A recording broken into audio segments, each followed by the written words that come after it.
اے اللہ رہنمائی دے دے، ہماری قوم کہاں چلی گئی ہے؟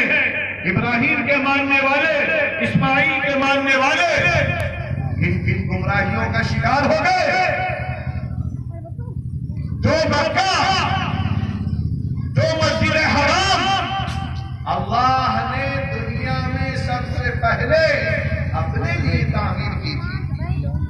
ان اول بیت وضع للناس، پہلا گھر دنیا کا ایک اللہ کے لیے بنایا گیا، اور اس کے بعد حضرت ابراہیم اور اسماعیل نے اس کی دیواروں کو بلند کیا۔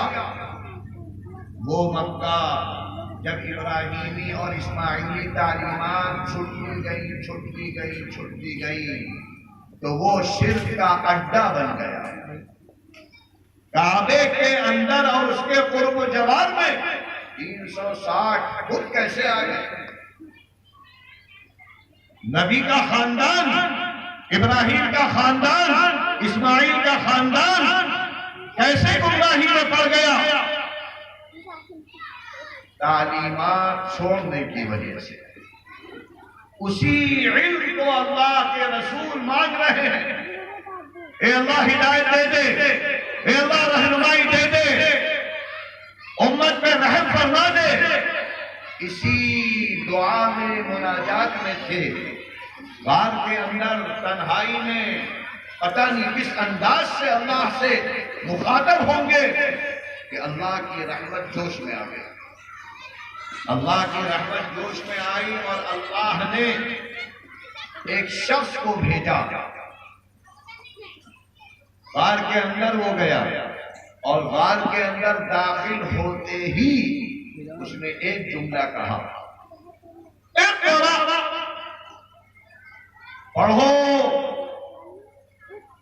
آپ تو ہدایت مانگ رہے تھے، جواب کیا آ رہا ہے؟ اقرأ، پڑھنے والے لوگوں، ہدایت کے لیے پڑھنا لازم ہے، جاننا لازم ہے۔ اللہ کے رسول صلی اللہ علیہ وسلم نے کیا فرمایا؟ ما انا بقاری، ارے میں پڑھا ہوا نہیں ہوں۔ آپ نے بھی صاف جواب دے دیا، میں پڑھا ہوا نہیں ہوں۔ تو روایات میں آتا ہے کہ اس آنے والے نے آپ کو گلے سے لگایا، معانقہ کیا، اور ایسا معانقہ تھا کہ معلوم یہ ہو رہا تھا کہ کہیں پسلیاں نہ ٹوٹ جائیں۔ کس کے اس نے معانقہ کر کے چھوڑا، اور چھوڑتے ہی پھر دوسرا جملہ کیا کہا؟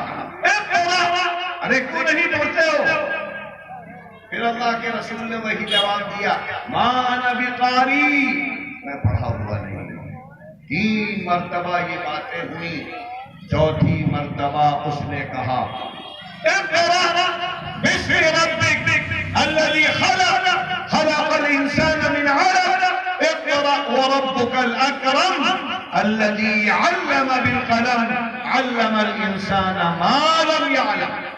بس یہ الفاظ کہنے تھے کہ اللہ کے رسول صلی اللہ علیہ وسلم بھی اپنی زبان سے کہنے لگے۔ تو اس سے یہ معلوم ہوا